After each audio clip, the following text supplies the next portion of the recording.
Então, primeira carta de Paulo aos Coríntios, capítulo 3, versículo 1 até o verso 4. Diz assim a palavra do nosso Deus.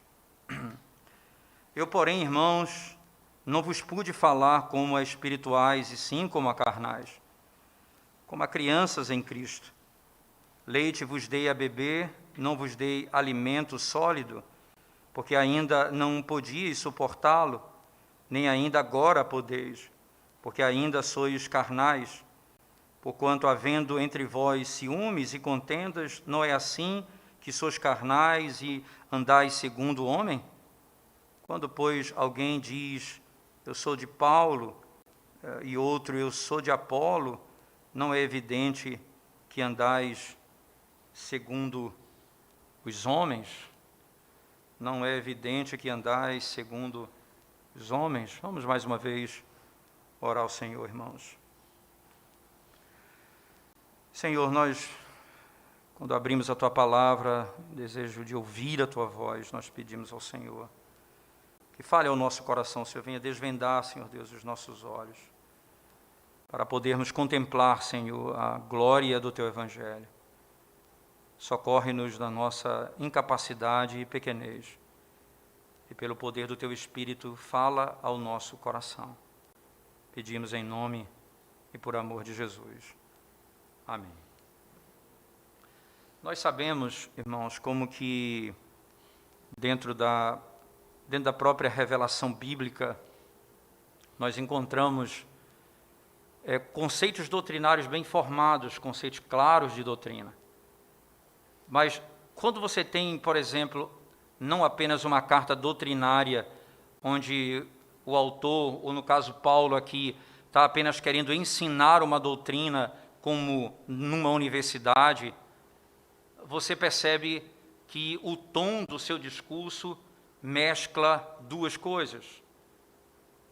Ele mescla as duas coisas. O que exatamente o conhecimento e a prática?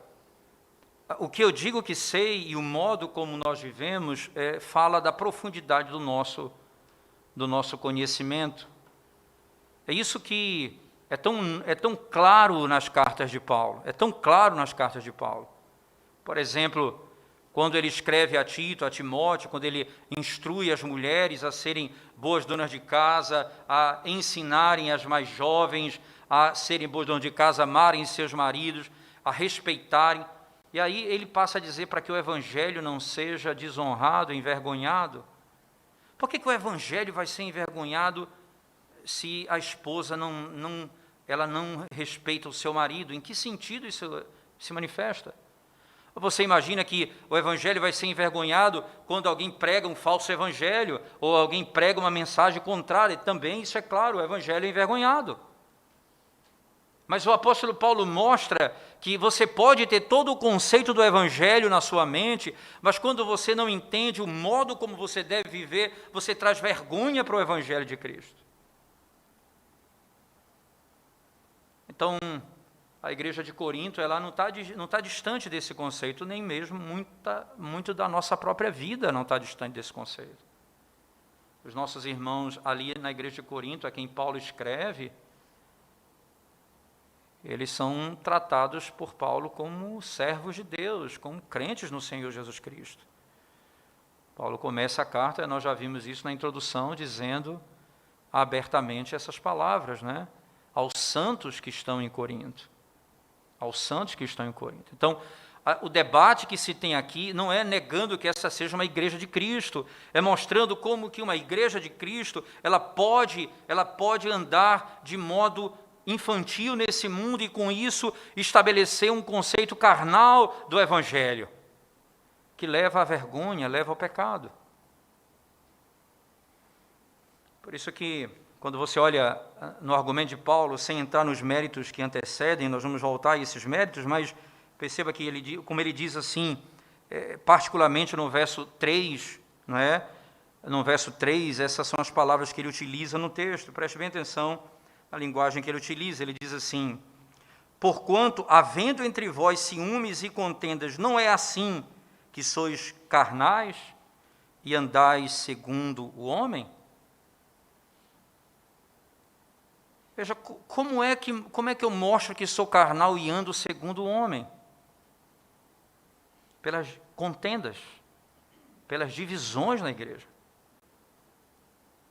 E aí é por isso, não é, que isso se repete, não é? São duas vezes a mesma expressão, tanto no 3 como no 4 ele diz: quando, pois, alguém diz, eu sou de Paulo, e outro, eu de Apolo, não é evidente que andais segundo os homens?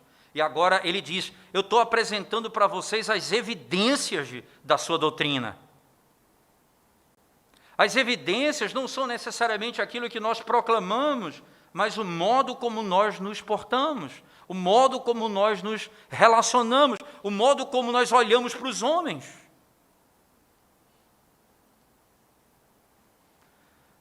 E o que exatamente, por que isso é tão sério, irmãos? Porque quando o Senhor nos redime de dentre os mortos, lá em 1 João, no capítulo 4, ele vai nos ensinar isso com muita beleza. Ele diz, porque nós amamos ao Senhor porque Ele nos amou primeiro. Você entende? O amor de Deus, ele produz imediatamente na nossa alma um amor por Ele. E aí na sequência de João 4, ele diz, 1 João 4, ele diz, e porque Ele nos amou, nós devemos amar ao próximo. Veja que Jesus que aqui está sendo dito em João, o amor de Deus para conosco produz obediência à lei. Como se resume a lei? Amar a Deus acima de todas as coisas. Então, se Ele me ama, eu o amo. E se Ele me ama, eu amo ao próximo. Eu não tenho poder de amar a Deus e amar ao próximo se eu não for amado por Ele. Então, essa é a lógica. Isso produzirá imediatamente na alma da igreja, e na luta, e no dia a dia, e no serviço, e no crescer, e no buscar, e no se humilhar, o morrer para você mesmo, para você viver para Deus. O apóstolo Paulo não teme, né? É como se ele estivesse dizendo aqui, eu ensinei para vocês a sabedoria de Deus, para que a fé de vocês não se apoiasse em sabedoria de homens, mas no poder de Deus. Mas eu vou mostrar que vocês estão andando segundo a sabedoria de homens, não a sabedoria de Deus.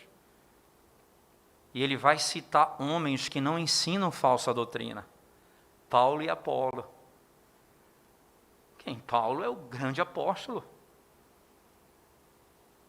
Você entende como que o ponto aqui não é aquilo que está sendo ensinado pelo apóstolo. É como a igreja vê. É como nós recebemos. Como nós recebemos. Então, olhando para o verso 1 do capítulo 3, você vai perceber, então, Paulo iniciando a sua jornada na carta aos Coríntios, tratando dos problemas da igreja. Certo? Então, você imagina, em primeiro lugar, que o que ele disse no capítulo 1, quando ele fala que os judeus querem isso, gregos querem sabedoria, não é? E os judeus pedem sinais. Você pode imaginar que talvez a igreja de Corinto estivesse dividida por pensamentos gregos e judaicos, e ali alguém queria, eu sou de Apolo porque eu sou judeu, porque eu sou grego, outro diz, eu sou de Paulo porque eu sou judeu. Então, nós vamos ficar aqui, cada um vai ficar com o seu grupo dentro da igreja. Então, aparentemente, aquele problema que ele estabelece do capítulo 1, ele se espalha dentro da igreja agora no modo como cada um vê os seus líderes. Apolo e Paulo. Apolo e Paulo. Que um é grego, um tem ali o nome, né, pelo menos traz associação com grego, e o outro é judeu.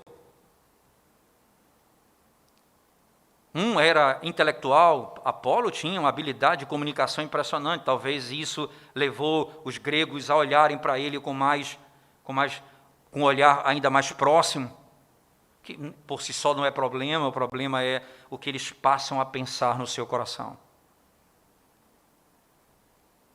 O que eles passam a pensar no seu coração. E que então Paulo passa a dizer, a partir do verso 1, ele diz assim, eu, porém, irmãos, não vos pude falar como a espirituais, e sim como a carnais, como a crianças em Cristo. Essa é uma linguagem importante, porque normalmente você ouve falar que existem os chamados crentes carnais, né? O carnal aqui é bem claramente conceituado pelo apóstolo, que ele coloca crianças, certo? Ele explica aqui o que são os carnais, são crianças. Então, você imagina o que Paulo está dizendo o seguinte, irmãos. Imagina a seguinte cena, doída, dolorosa essa cena, mas imagine essa cena. Então, um dia nasce uma criança, o filho nasce, a família esperava o nascimento dessa criança. E essa criança nasce e se descobre alguns problemas de ordem da evolução dela, até mesmo em que ela vai cognitiva, como ela vai motora. E passam os anos, ela não consegue ainda se desenvolver, 15, 20 anos, e aquela criança continua criança. Ela já tem 20 anos, mas ela não se desenvolveu. Só que essa criança, ela não foi uma opção dela, ela não é assim porque ela decidiu não crescer. Isso está na providência divina. O que Paulo está dizendo aqui é que vocês podiam ter crescido e não cresceram, vocês são crianças ainda. Vocês receberam nutrição para isso e não tiveram o cuidado de obedecer e praticar e viver segundo essas palavras. A Bíblia nos descreve como salvos, como nós que nascemos de novo, um novo nascimento. Então imagina, quando a criança nasce, obviamente o pulmão já foi fortalecido, ela nasce ali, então uma das primeiras marcas de que ela está bem é o choro. Provavelmente, talvez já tenha mudado, que a ciência é bem complexa nisso, mas quando nasceram meus meninos aí, chorava, aí dizia, deu lá número 5, sei lá, alguma coisa nesse sentido. Por que não? Ele chorou, fez isso. Os pulmões formados. O indivíduo que nasce de novo, como aquele indivíduo ali, lá em Lucas capítulo 18, exatamente no verso 9 a 14, que é chamado publicano, que sobe no templo para orar, e ele diz assim, Senhor, sê propício a mim, porque eu sou um pecador. Como é que ele clama a Deus? Porque os pulmões foram formados, isto é, o Espírito formou ele, o Espírito formou vida, e ele foi capaz de chorar. Ele foi capaz de dizer, tem misericórdia de mim, eu sou um pecador.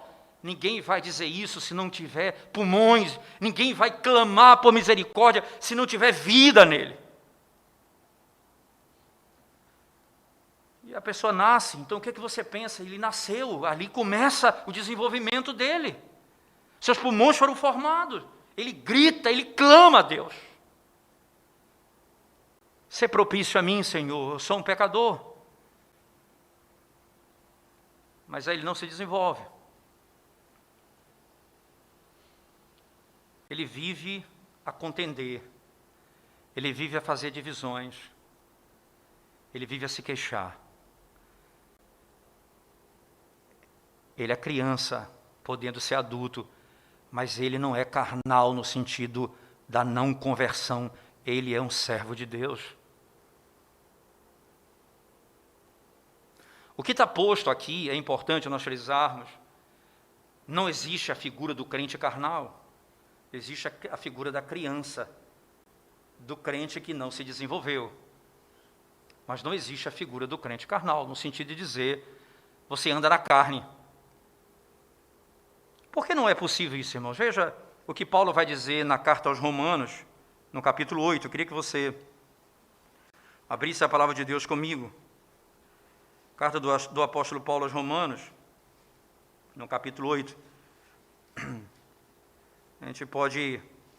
Nós podemos ler na sequência, mas, por exemplo, a partir do versículo 3 em diante, ele diz assim, ou melhor, do 5 em diante, ele diz assim, porque os que se inclinam para a carne cogitam das coisas da carne, mas os que se inclinam para o Espírito, das coisas do Espírito.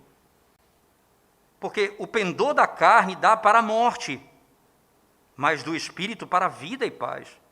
Por isso, o pendor da carne é inimizade contra Deus. Você entende? Você não pode ser um crente carnal e ser crente, Porque a carne, ela é inimiga de Deus, ela se opõe a Deus, não é? E diz, o pendor da carne é inimizade contra Deus, pois não está sujeita à lei de Deus, nem mesmo pode estar. Portanto, os que estão na carne não podem agradar a Deus. Vós, porém, não estás na carne, mas no Espírito, se de fato o Espírito de Deus habita em vós. Ora, o que Paulo, aqui na carta aos Romanos, nos ensina, é que não existe uma figura que nós possamos dizer o crente carnal. Você tem um crente imaturo, você tem um crente que não amadureceu. Por isso que ele diz, eu falei a vocês como carnais, isto é, crianças. O que ele está dizendo é, se eles são crianças, eles nasceram, eles têm vida, eles gritaram com seus pulmões que foi dado por Deus. Quando nasceram, eles choraram. Eles disseram, tem misericórdia de mim, Senhor, eu sou um pecador, eu careço da tua misericórdia. Então, esse é um ponto importante que nós devemos pontuar aqui, colocar aqui, para que não imaginemos a possibilidade de haver na igreja um crente carnal nessa perspectiva de Paulo escrevendo aos Romanos no capítulo 8. Não existe. Porque se ele é carnal, a carne é inimiga de Deus. Ele não está sujeito à lei de Deus, e Paulo diz, nem pode estar. Ele tem que nascer do Espírito.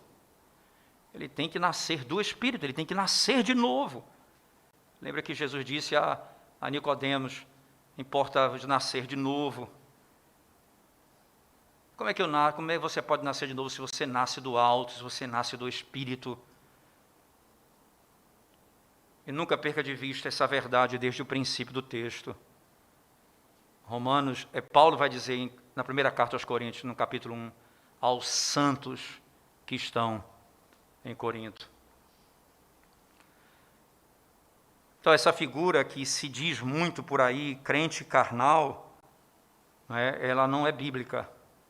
Se você entende esse carnal como infantil, imaturo, tudo bem. Mas carnal, na perspectiva que foi colocada por Paulo aos Romanos, isso não é possível. Se você anda na carne, você é inimigo de Deus.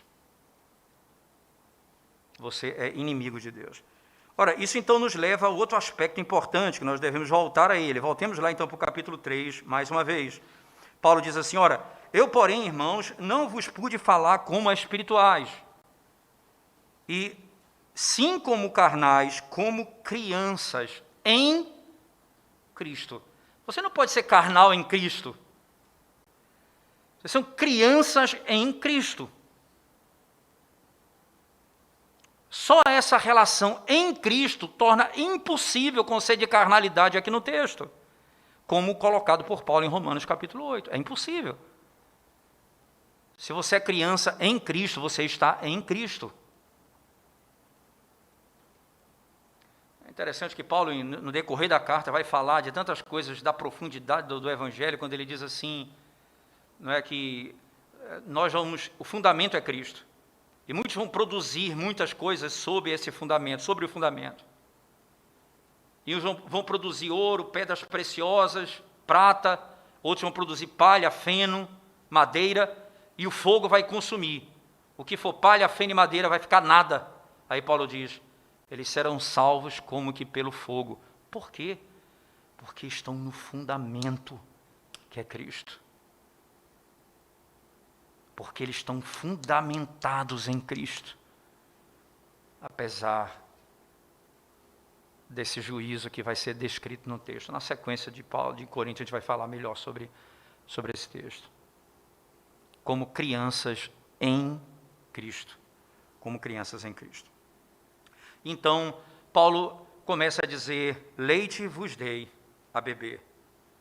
Leite vos dei a beber, não vos dei alimento sólido, porque ainda não podíeis suportá-lo, nem ainda agora podeis, porque ainda sois carnais. Então, entenda o carnal aqui, veja, irmãos, não pode ser o carnal. Se eles podem receber, estão recebendo a doutrina do Senhor, mas ainda não podem receber o alimento sólido, porque são carnais, então entenda o carnal associado ao verso 1, crianças em Cristo. Já era tempo de vocês terem mudado. Já era tempo de vocês terem mudado. Mas, infelizmente, não foi assim que aconteceu. Interessante notar ainda, irmãos, na carta aos Hebreus, espero não estar equivocado aqui quanto a esse texto, mas Hebreus capítulo 5, por favor, abra sua Bíblia comigo. Hebreus capítulo 5, a partir do verso 1, diz assim o autor da carta: porque todo sumo sacerdote, sendo tomado dentre os homens, é constituído nas coisas concernentes a Deus, a favor dos homens, para oferecer tanto dons como sacrifícios pelos pecados. E é capaz de condoer-se das ignorâncias dos que erram, pois também ele mesmo está rodeado de fraquezas. É por esta razão, deve oferecer sacrifícios pelos pecados, tanto do povo como de si mesmo. Ninguém, pois, toma esta honra para si mesmo, senão quando chamado por Deus, como aconteceu com Arão. E assim também Cristo, a si mesmo, não se glorificou para se tornar sumo sacerdote, mas o glorificou aquele que ele disse: tu és o meu filho, eu hoje te gerei. Como em outro lugar também diz: tu és sacerdote para sempre, segundo a ordem de Melquisedeque. E entenda, aqui na linguagem que o autor da carta aos Hebreus descreve, ele fala, perceba que o sacrifício, ou aquilo que apontava o Antigo Testamento para Cristo, como a obra de Arão, o sacrifício de Arão, tudo aquilo era fraco, aquilo não era perfeito, porque precisava de alguém que era perfeito. Ele mesmo estava rodeado de fraquezas, o próprio sacerdote tinha fraqueza e por isso ele precisava pedir perdão pelos seus próprios pecados. Ele precisava de Cristo.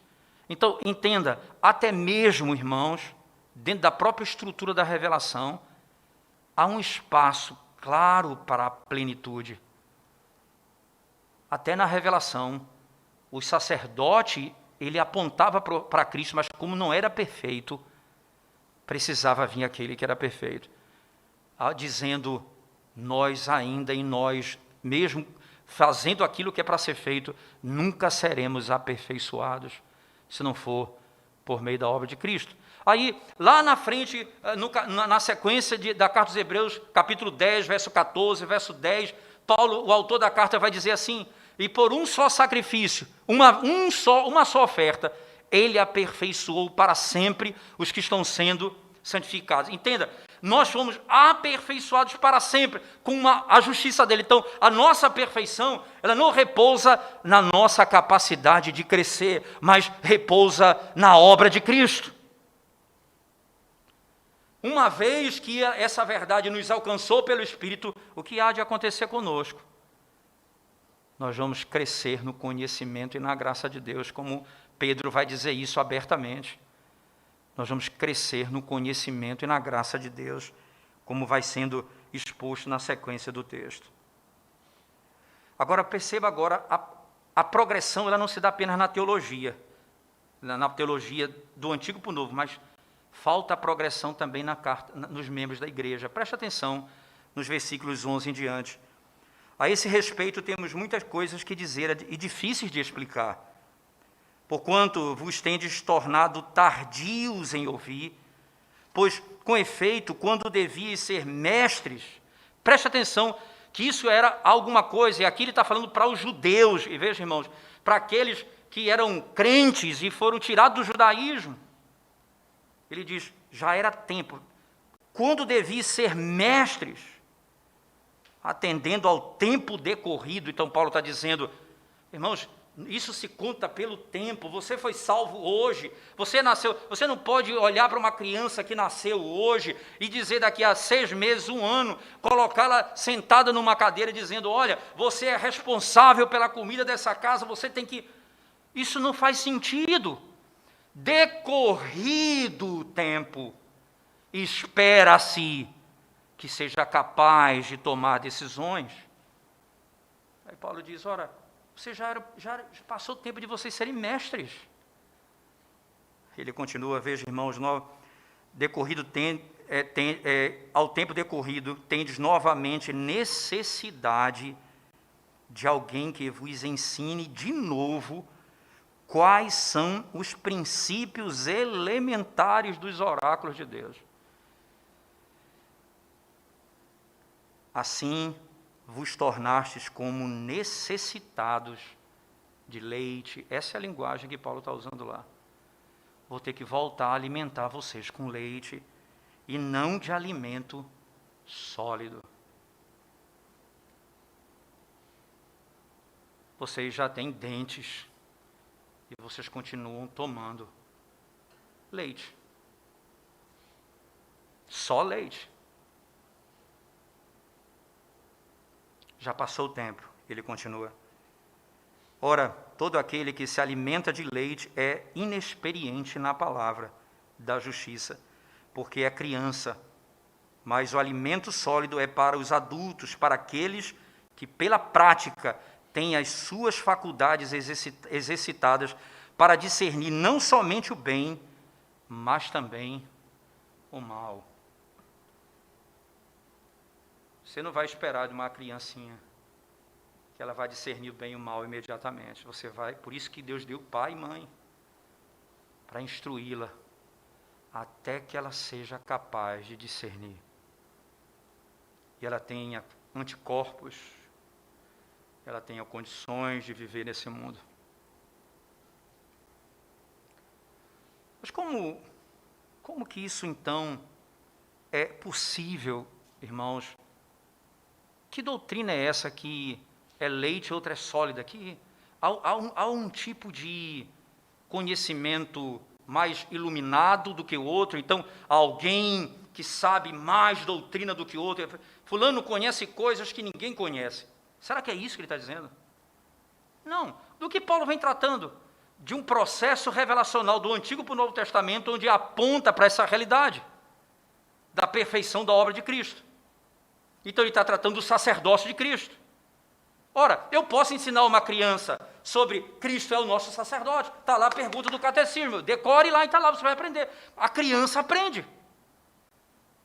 Mas agora um adulto vai, ali naquele conceito tem alimento para uma criança e tem alimento para adulto. Tem comida para anjos. Nessa expressão, Cristo é o nosso sumo sacerdote, isso significa leite para criança, mas também significa alimento para anjos. Nós podemos prescrutar isso, não uma outra doutrina, aprofundar a doutrina, a mesma doutrina. Agora, não é exatamente assim que acontece, por exemplo, entre o breve catecismo e o catecismo maior. Você tem a verdade resumida e no catecismo você tem a verdade mais robusta. Para que serve o breve catecismo? Para você ensinar os seus filhos em casa, no culto doméstico.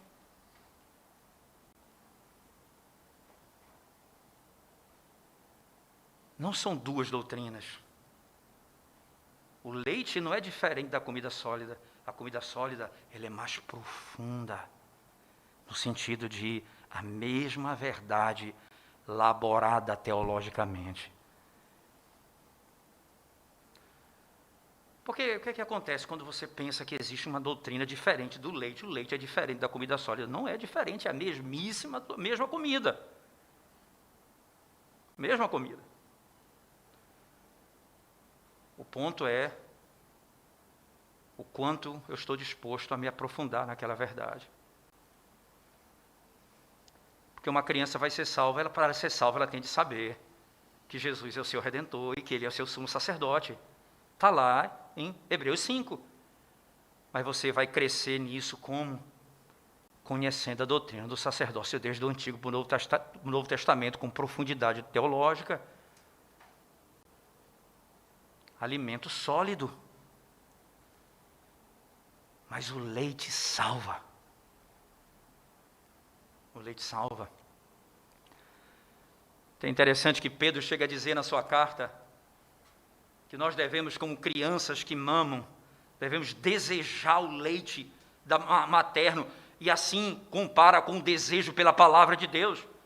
Nós devemos chegar na igreja como uma criança que bebe leite, ansioso, com fome. Você já viu uma criança querendo tomar leite? e a mãe, por alguma razão, não pode, é grito, é choro. Como é que nós entramos na igreja? Pedro diz, nós deveríamos pensar assim.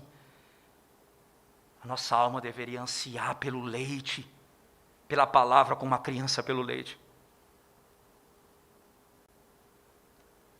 Então perceba 2 pontos importantes que a gente já viu até aqui. O apóstolo Paulo, então, ele está dizendo para a igreja que eles são carnais, o que são carnais na realidade são crianças em Cristo, entenda? Então, porque o carnal ele não está em Cristo, mas aqui é criança em Cristo. E aí, o autor da carta aos Hebreus lança a luz nesse aspecto para a gente pode entender melhor isso aqui. Agora, ele passa a discorrer como é que eles se revelam crianças. Porque se há uma característica na igreja de Corinto é a jactância, isto é, a soberba, a vaidade. Paulo, no capítulo 5, começa dizendo isso. Me admire da vossa jactância, da vossa vaidade. Se vocês têm tanta vaidade, se achando maiores do que os outros, e tem um indivíduo aqui no meio da igreja praticando tal imoralidade e ninguém faz nada, não combina com esse conhecimento.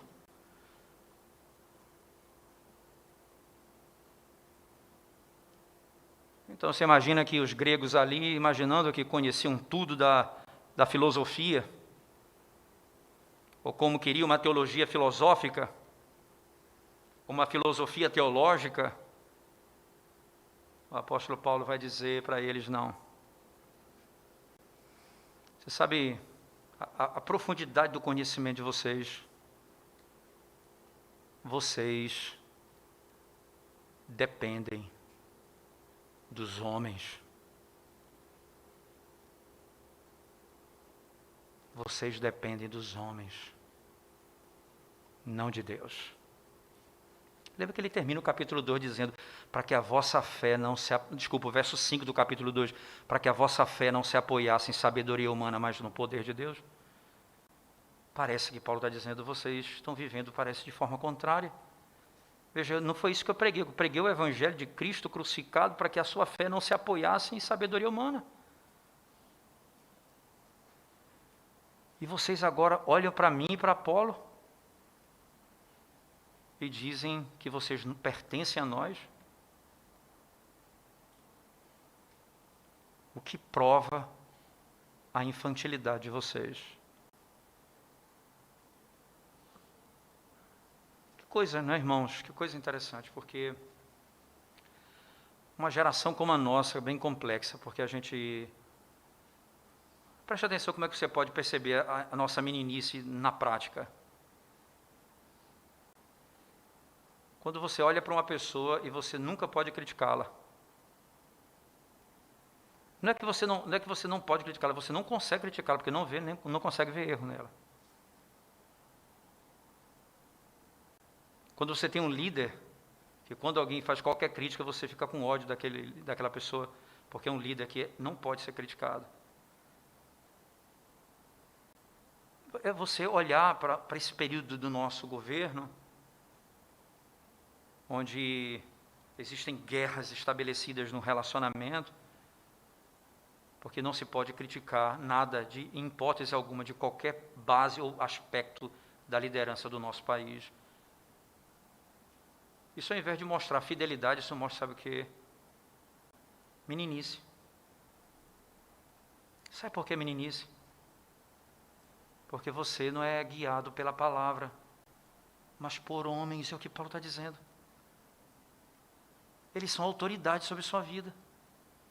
Eles dizem o que é certo e errado. Eles guiam vocês. Eles orientam a vida de vocês.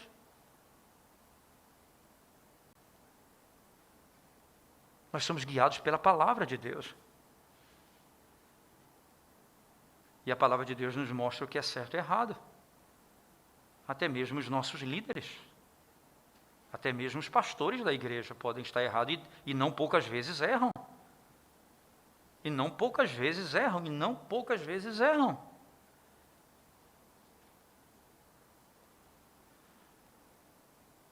Para que nunca se olhe para um líder dizendo, Eu sou dele. Isso é pesado teologicamente. Porque o eu sou de alguém, o eu pertenço a alguém, é união redentiva.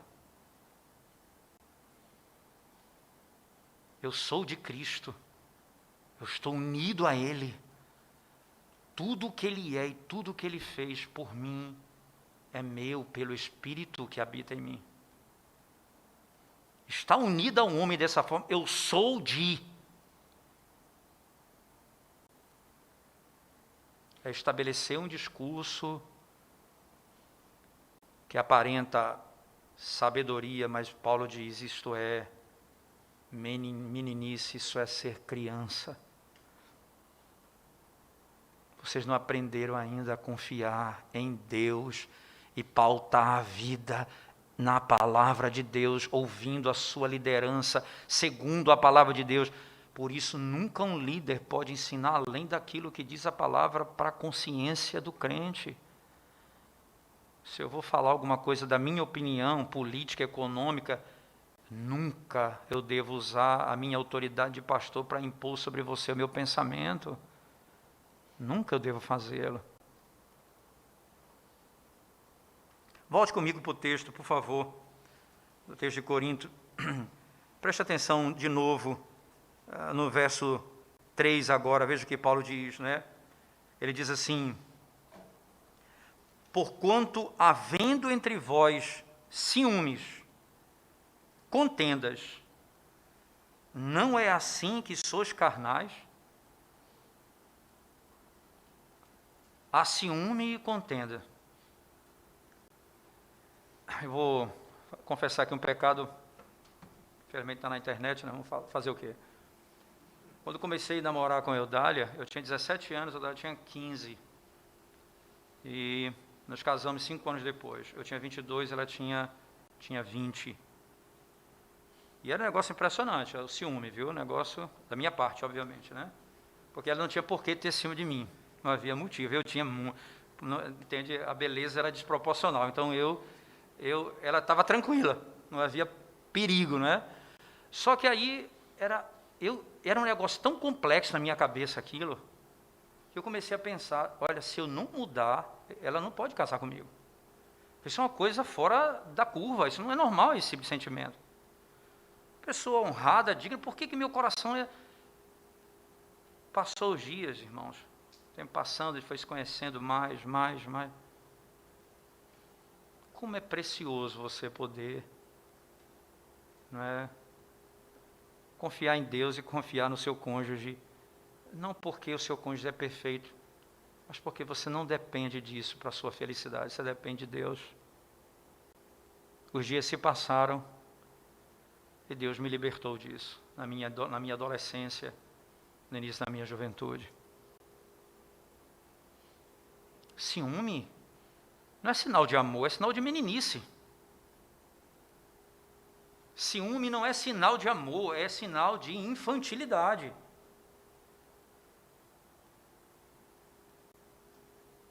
Paulo está dizendo, tendo ciúmes no vosso meio, agora o ciúme é... Porque um diz que é de Apolo e de Paulo, então há ciúme no meio da igreja. Eu sou de fulano, eu sou de ciclano. Bem, então há um problema aqui no nosso meio. O ciúme, ele pode ser bom, porque a Bíblia diz que Deus tem zelo por nós, até usa a palavra ciúme, sabe como é? É o marido que tem ciúme da esposa, biblicamente. Porque como Deus tem ciúme de nós, veja, o Espírito de Deus habita em nós, ele geme, para que nós não possamos andar segundo os amantes do mundo, isto é, seguindo os prazeres da carne, adorando outro Deus, servindo a Deus de modo pecaminoso. Ele tem ciúmes de nós. Há um aspecto belo no ciúme, que é o zelo, que é o cuidado, para que nunca se aparte, para que nunca se afaste, para que esteja comigo como Deus o faz conosco. Mas o que está sendo dito aqui, o ciúme não é esse, o ciúme aqui é o que causa divisão, é o que causa contenda, é o que causa intriga na igreja. Não é zelo, não é o zelo pela glória de Deus, é o zelo para que aquele que me representa na igreja possa ser bem tratado e possa ter a dignidade que eu acho que ele precisa, em detrimento do outro, apesar do outro, que o grupo da igreja gosta. Veja aí, não para aí, ele continua na sua linguagem, ele diz, ora, havendo entre vós ciúmes e contendas, não é assim que sois carnais e andais segundo o homem?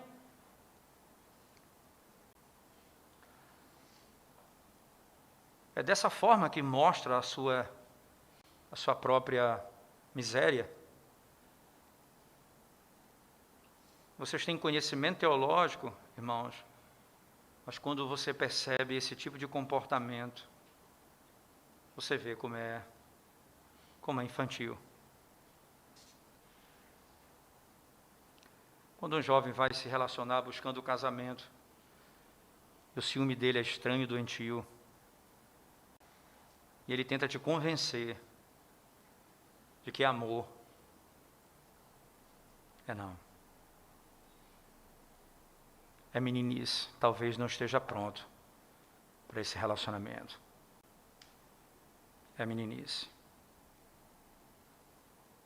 Paulo continua no seu argumento, quando, pois, alguém diz, eu sou de Paulo, veja aqui a relação, eu sou de, e outro diz, eu de Apolo. Aí agora ele diz, não é evidente que andais segundo os homens? Agora ele diz, tendo isso no vosso meio, agora eu vou lhe mostrar a evidência. Quando eu digo, eu sou de Paulo, eu sou de Apolo, está aqui diante dos seus olhos a evidência.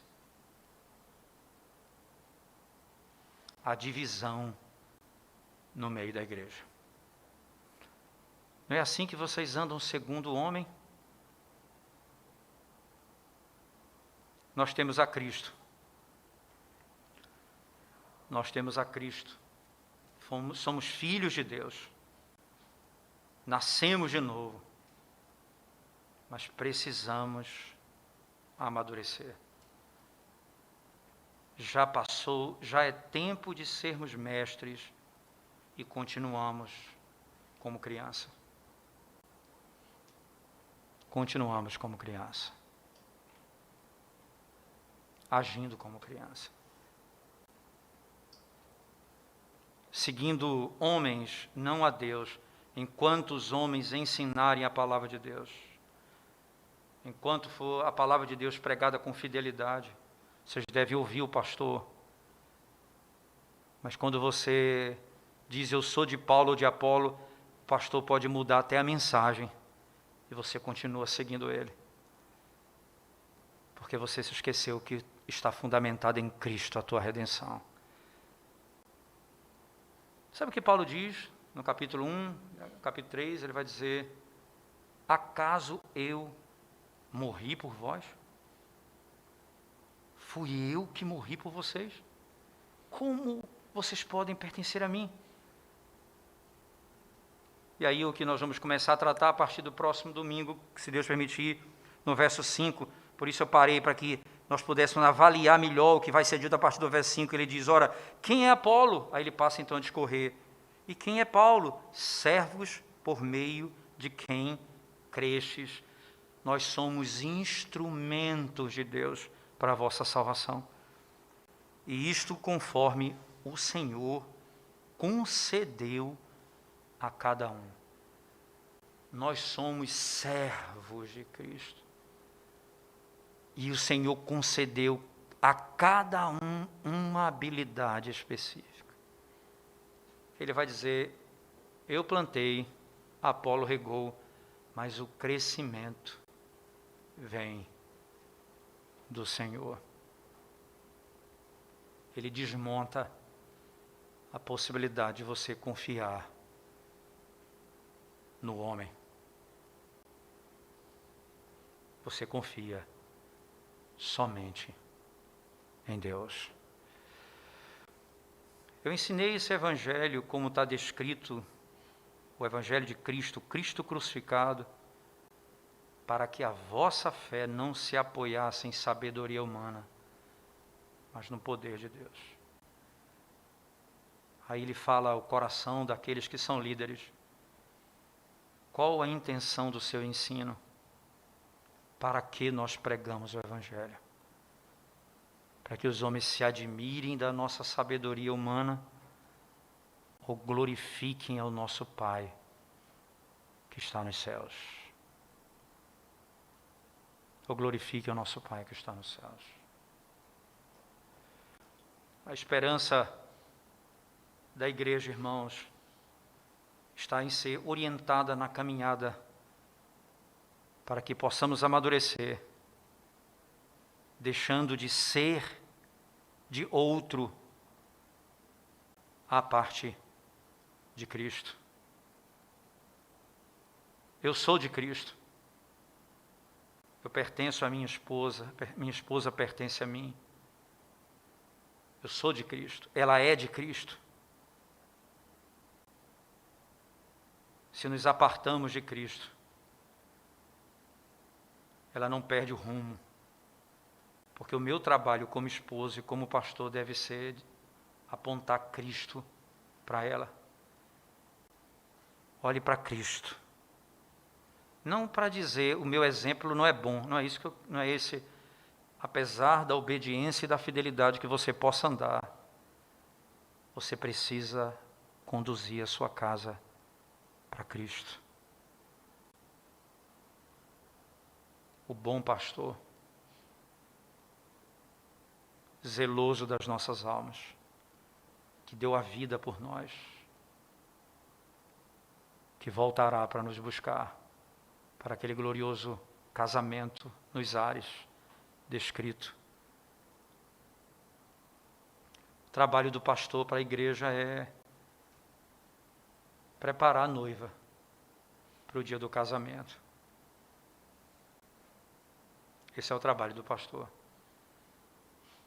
Embelezar a noiva, adornar a noiva, pregar o evangelho da glória, colocar as joias de Cristo sobre as orelhas, sobre o pescoço, ao redor do pescoço, os braceletes, arrumar o cabelo, vestimenta branca, justa, belíssima, prepará-la para o dia do encontro com o seu pastor, o Senhor da sua vida. Nós não podemos formar crentes para nós, porque senão trabalhamos para a nossa própria condenação. Como eu sei que existe infantilidade no meio da igreja?